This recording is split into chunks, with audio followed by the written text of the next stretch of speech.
जय हिंद दोस्तों। ट्रंप का भारत पर एक और नया हमला। अब ट्रंप क्या कहते हैं कि भारत में जो मैन्युफैक्चरिंग का काम होता है उसमें जो लेबर्स को हम हायर करते हैं, कहीं ना कहीं फोर्स्ड लेबर का इस्तेमाल हो रहा है। तो भारत के ऊपर मैं 12.5% एडिशनल टैरिफ लगाऊंगा। एक ये नया हमला, एक ये नया जो विवाद ट्रंप ने शुरू कर दिया है। लगता है ट्रंप को एक आदत हो गई है न्यूज़ में रहने की।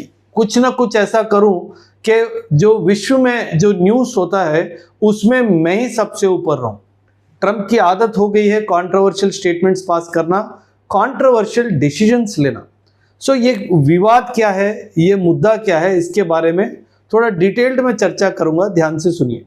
हुआ यूं है, अमेरिका में एक एक्ट है जिसका नाम यूएस ट्रेड एक्ट 1974। इस एक्ट का एक सेक्शन है सेक्शन 301, और ये सेक्शन 301 ये कहता है जिस भी देश के साथ अमेरिका ट्रेड करता है उस देश में जो मैन्युफैक्चरिंग जो आइटम अमेरिका आयात करता है वो मैन्युफैक्चरिंग प्रोसेस को इन्वेस्टिगेट करना है। उस प्रोसेस में क्या मैन पावर का इस्तेमाल हुआ और उस प्रोसेस में क्या क्वालिटी स्टैंडर्ड्स मेंटेन किए गए और अदर कंडीशंस इसमें मेंटेन हुए या नहीं, इन सब चीज़ों के बारे में देखने का काम यूएस की एक संस्था है जिसका नाम यूएस ट्रेड रिप्रेजेंटेटिव है, यूएसटीआर। इसके अंदर इन लोगों ने इस एक्ट के सेक्शन को इन्वोक करके इन्वेस्टिगेशन करने का निर्णय लिया। और इस इन्वेस्टिगेशन में ये बाहर आया है कि 54 कंट्रीज, इन्होंने 54 भारत को मिला के इन्होंने 54 कंट्रीज का इन्वेस्टिगेशन किया और उसमें पाया कि इन देशों में जो मैन्युफैक्चरिंग का काम है उसमें फोर्स्ड लेबर का इस्तेमाल किया गया। और हालांकि जो अभी जो टैरिफ इन्होंने बात की है 12.5% की, लेकिन ऑलरेडी हमारे ऊपर अमेरिका एक बेसलाइन टैरिफ ऑफ 10% ऑलरेडी लगा रहा है। असल ये टैरिफ होता क्या है, इससे क्या प्रॉब्लम होता है, इसके बारे में भी बताता हूं, थोड़ा ध्यान से सुनिएगा। आप में से कई बच्चे वैसे होंगे जो यूपीएससी, बीपीएससी या यूपीपीएससी एग्जाम की तैयारी कर रहे होंगे, उन सब के लिए एक बहुत अच्छा टॉपिक है। ये टैरिफ होता क्या है। एक ये बात मान के चलिए, हमारे पास विश्व में एक संस्था है जिसका नाम वर्ल्ड ट्रेड ऑर्गेनाइजेशन है। ये वर्ल्ड ट्रेड ऑर्गेनाइजेशन जो विश्व भर में व्यापार होता है उसका जो कंट्रोल है डब्ल्यूटीओ करता है, उसका देखभाल डब्ल्यूटीओ करता है। डब्ल्यूटीओ क्या करता है, डब्ल्यूटीओ ये कहता है एक नॉन टैरिफ ट्रेड होना चाहिए विश्व भर में। मतलब कोई भी देश किसी के ऊपर टैरिफ ना लगाते हुए ट्रेड करना चाहिए। इसको हम टेक्निकल लैंग्वेज में मोस्ट फेवर्ड नेशन का टाइटल भी देते हैं।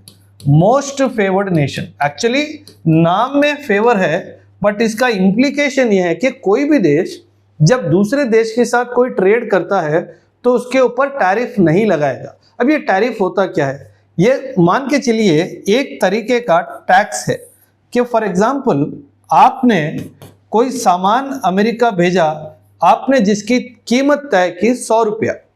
जब ये सामान हमारे भारत से अमेरिकन मार्केट में जाएगा तो ये 100 रुपये में, जो 100 रुपये का अमेरिकन डॉलर का जो एक्सचेंज होगा उस वैल्यू में बिकना चाहिए।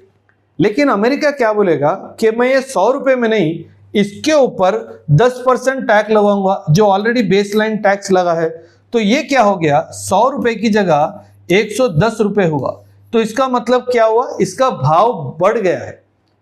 होता यूं है, अमेरिका जो देश है, अमेरिका जैसा देश जो विश्व भर से सामान का आयात और निर्यात करता है, जब सामान अमेरिका में आता है तो कई देशों से आता है। अगर आपके सामान के ऊपर 10 रुपया बढ़ा दिया जाएगा 10% बेसलाइन टैरिफ की वजह से, तो आपका जो सामान है वो महंगा हो गया। अगर आपका सामान महंगा हो गया तो आपके सामान की जो डिमांड है वो कम हो जाएगी, क्योंकि आपका सामान महंगा हो गया 10 रुपए से। और क्यों महंगा हुआ? क्योंकि अमेरिका ने आपके सामान के ऊपर टैरिफ लगा दिया 10% 100 रुपए के ऊपर, इसलिए 110 हो गया। तो इसका मतलब क्या हुआ? मान लीजिए ये इंडिया अमेरिका को बेच रहा था, ये 100 रुपए में बेच रहा था, तो अब ये 110 रुपया हो गया। और दूसरा देश जो अमेरिका को बेच रहा था, मान लीजिए उसका भी सामान 100 रुपए में बिक रहा था, क्योंकि उसके ऊपर टैरिफ नहीं लगा है तो उसका सामान अभी भी 100 रुपए में बिक रहा है, लेकिन मेरा सामान क्या हो गया? 110 रुपए का हो गया। तो जो खरीदार है वो इस सामान को नहीं खरीदेगा और दूसरे देश के सामान को खरीदेगा। सो इससे जो हमारा निर्यात है उसमें घटौती आएगी। अब ट्रंप क्या बोल रहे हैं? ऑलरेडी 110 कर रखा था। अब ट्रंप क्या बोलता है? भारत में जो प्रोडक्शन हो रहा है उसमें कहीं ना कहीं फोर्स्ड लेबर का इस्तेमाल हो रहा है। और उसने जो सेक्शन 301 है, जो सेक्शन 301 है, द यूएस ट्रेड एक्ट 1974 का, उसको इन्वोक किया और क्या बोलता है? अभी मैं 12.5% और टैरिफ बढ़ाऊंगा। तो जो 110 रुपए क्या था, मान के चलें ये 122 रुपए 50 पैसे का हो जाएगा। तो ऑलरेडी ये 10 रुपए की वजह से मेरा धंधा ऑलरेडी खराब हो गया था।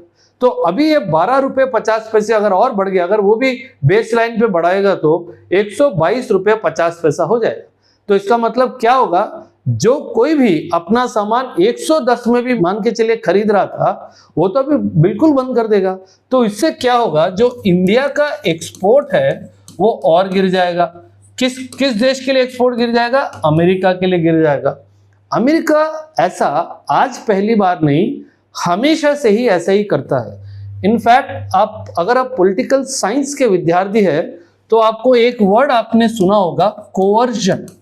इसको पॉलिटिकल साइंस में कोवर्जन टैक्टिक्स बोलते हैं। मतलब एक तरीके से दबाव बनाना, एक देश के ऊपर दबाव बनाना। अगर आपको याद होगा तो 2016-2018 में जब हमारे देश ने रूस के साथ, रशिया के साथ एक समझौता किया था, एक अग्रीमेंट हुआ था कि हम S-400 मिसाइल डिफेंस सिस्टम जो है रशिया से, रूस से खरीदेंगे। तब भी अमेरिका ने भारत को धमकाया था, क्या बोल के? कि मैं तुम्हारे ऊपर कैट्सा लगा दूंगा। ये कैट्सा क्या है? अमेरिका का एक कानून है। ये कैट्सा का फुल फॉर्म क्या है? Countering American adversaries through sanctions act. American adversaries through sanctions act. अब इसका मतलब क्या है? जो भी देश रूस के साथ कोई भी बड़ा हथियार का लेन देन करता है उसके ऊपर अमेरिका कैट्सा लगाता है। कोई भी देश ईरान के साथ कोई समझौता करता है उसके ऊपर भी कैट्सा लगाता है। सो ये कैट्सा एक तरीके से सैंक्शंस की तरह काम करता है। सो जब से ट्रंप दोबारा अमेरिका के राष्ट्रपति बने हैं, तब से ही कोई ना कोई कारण से भारत को तंग करने का इन्होंने निर्णय ले रखा है। अगर आपको याद होगा तो कुछ ही हफ्तों या कुछ ही महीनों पहले अमेरिका ने भारत के ऊपर ऑलमोस्ट 50% का टैरिफ भी इंपोज किया था। ये तो शुक्र है अमेरिका के कोर्ट ने इसको खारिज कर दिया। तब क्या कारण दिया कि भारत रूस से तेल का आयात करता है और ये जो पैसा रूस कमाता है, रूस हथियार बना रहा है और यूक्रेन के ऊपर हमला बोल रहा है। तो कहीं ना कहीं एक तौमत, एक इल्जाम हमारे ऊपर ये लगाया था कि भारत जो है रशिया यूक्रेन वॉर को स्पॉन्सर कर रहा है, ये बोल करके 50% के टैरिफ की धमकी भारत को दी थी। इनफैक्ट हाल ही में अमेरिका और ईरान के युद्ध को चलते हुए इस टैरिफ को टेम्पररली स्थगित कर दिया गया है। तो कहीं ना कहीं कुछ न कुछ बहाने से अमेरिका का एक ही मुद्दा है, अमेरिका का एक ही नियत है कि कहीं ना कहीं भारत से जो आयात अमेरिका में हो रहा है उसको कम किया जाए।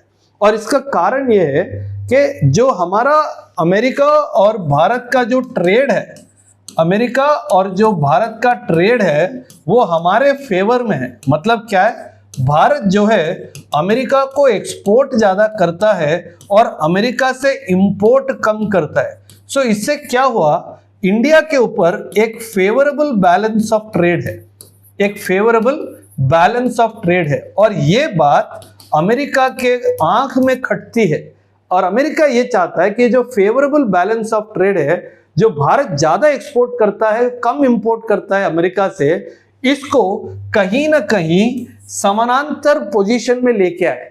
इसीलिए अमेरिका क्या करता है, भारत का अगर एक्सपोर्ट कम करना है तो भारत के ऊपर टैरिफ लगाओ, कुछ भी बहाना लगाओ। आज मेरे पेट में दर्द हो रहा है, भारत के ऊपर टैरिफ, कल मेरा मूड खराब है, भारत के ऊपर टैरिफ। ऐसे थोड़ी होता है। सो कहीं ना कहीं अमेरिका ये जो जबरदस्ती करता है, इसको रोकने की जरूरत है। अगर ये नहीं रुकेगा तो कहीं ना कहीं विश्व भर में जो ट्रेड का एक सिलसिला है, वो सिलसिला खराब होने की बहुत बड़ी आशंका है। सो ये अमेरिका व्यवहार आज से नहीं, दशकों से अमेरिका का यही व्यवहार रहा है। तो इस मुद्दे के ऊपर आपकी क्या राय है, जरूर कमेंट में लिख के बताइए। थैंक यू और जय हिंद।